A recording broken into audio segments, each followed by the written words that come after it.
how would you incorporate running for grappling cardio? So this has probably been the biggest thing that I've changed my mind on over the last 2 years, and that is running. Before, I hated running. I hardly ever prescribed running for the athletes that I coach, and I just had them do other forms of conditioning.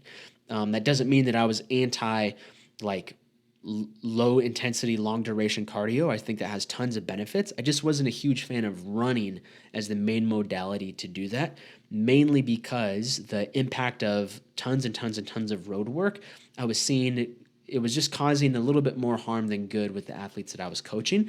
So I just had them do other forms of lower intensity, longer duration conditioning.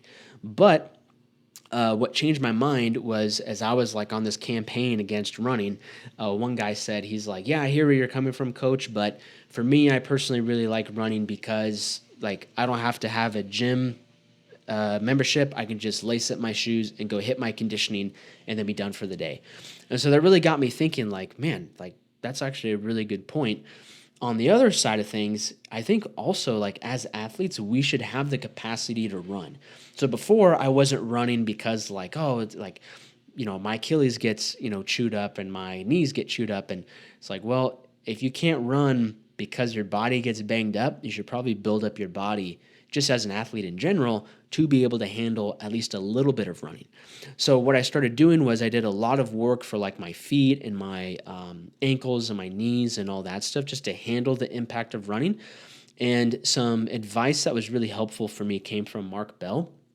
And he had said, like, we all know what it looks like to be driving down the street and see someone that's walking on the side of the road and someone that's jogging on the side of the road and someone that's running on the side of the road. And it has nothing to do with how fast they're going. It has everything to do with how they're transferring weight from one foot to the other.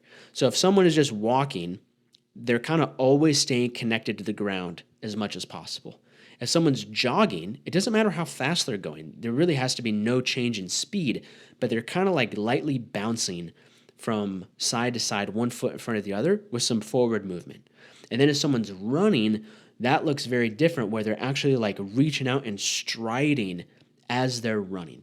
And so his suggestion for me was try to jog as slow as possible, only for like 20 to 30 minutes a couple times a week. Don't worry about speed. Don't worry about pacing or anything like that. Just try to jog as slow as possible, 20 to 30 minutes, 1 to 2 times a week, and run that for about 8 weeks. And so I did. And that's pretty much how I kind of built up my running capacity. And once you do that, you're kind of in a good place to start introducing a little bit more running volume. And so currently I run about once a week. There's a loop I do around the city that I live in. It's about 5 miles. And so I just do that loop, and that's pretty much it. And sometimes I feel really good and I try to like go from a jog to a run. Other times I'm like a little bit banged up from jiu-jitsu training, so I take it pretty slow and I just kind of jog all 5 miles. And usually it takes like 40 to 50 minutes, I'd say. Or actually probably like 45 to 50 minutes. I would be like really booking if I got it done in 40 minutes.